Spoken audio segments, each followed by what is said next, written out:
1965-66 കാലഘട്ടങ്ങളിൽ മുംബൈ നഗരത്തിന്റെ ചില ഭാഗങ്ങളിൽ രാത്രികാലങ്ങളിൽ തനിച്ചുറങ്ങുന്നവരെ കമ്പിവടികൊണ്ട് തലയ്ക്കടിച്ച് അതിക്രൂരമായി കൊലപ്പെടുത്തിയിരുന്ന ഒരു സീരിയൽ കില്ലറായിരുന്നു രാമൻ രാഘവ്. മുംബൈ നഗരത്തിന്റെ പല ഭാഗങ്ങളിലും ഭിക്ഷയാചിച്ചായിരുന്നു ഇയാൾ ജീവിച്ചു വന്നിരുന്നത്. ഇതിനിടയിൽ, അതായത് ഭിക്ഷയാചിക്കുന്നതിനിടയിൽ ചെറിയ ചെറിയ മോഷണങ്ങളും ഇയാൾ നടത്തിയിരുന്നു. അങ്ങനെയിരിക്കെയാണ് 1965 കാലഘട്ടങ്ങളിൽ മുംബൈ നഗരത്തിന്റെ ചില ഭാഗങ്ങളിൽ, പ്രത്യേകിച്ചും റെയിൽവേ ട്രാക്കുകളിലും ആളൊഴിഞ്ഞ ചില പ്രദേശങ്ങളിലും രാത്രികാലങ്ങളിൽ തങ്ങിയിരുന്നവർ രാവിലെയാകുമ്പോൾ അതിക്രൂരമായ രീതിയിൽ കൊല്ലപ്പെട്ടതായി കാണപ്പെടുന്നു. ദിവസങ്ങൾ കഴിയും തോറും കൊല്ലപ്പെടുന്നവരുടെ എണ്ണം വർദ്ധിച്ചു വന്നു. കൊലയാളിയെ കണ്ടെത്തുവാൻ കഴിയാത്ത സാഹചര്യത്തിൽ ആളുകൾ പകൽ പോലും പുറത്തേക്കിറങ്ങുവാൻ ഭയപ്പെട്ടു. പോലീസ് ശക്തമായി തന്നെ അന്വേഷണം ആരംഭിച്ചു. അന്വേഷണത്തിനിടയിൽ മുംബൈ നഗരത്തിന്റെ ചില ഭാഗങ്ങളിൽ അലഞ്ഞു തിരിഞ്ഞു നടക്കുന്ന രാമൻ രാഘവിനെ പോലീസ് കാണുകയും ഇയാളെ ചോദ്യം ചെയ്യുവാനും ആരംഭിച്ചു. പോലീസ് ചോദിച്ച ഓരോ ചോദ്യങ്ങൾക്കും വളരെയധികം ഭ്രാന്തമായ രീതിയിലായിരുന്നു ഇയാൾ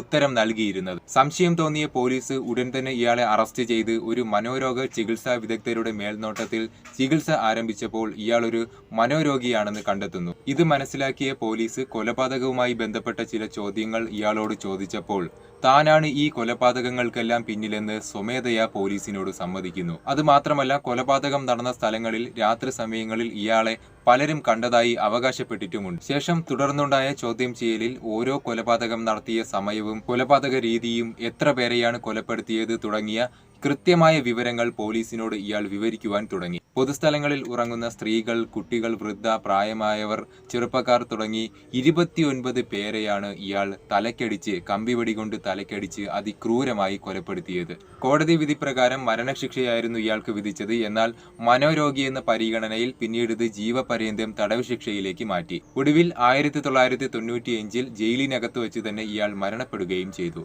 സബ്സ്ക്രൈബ്.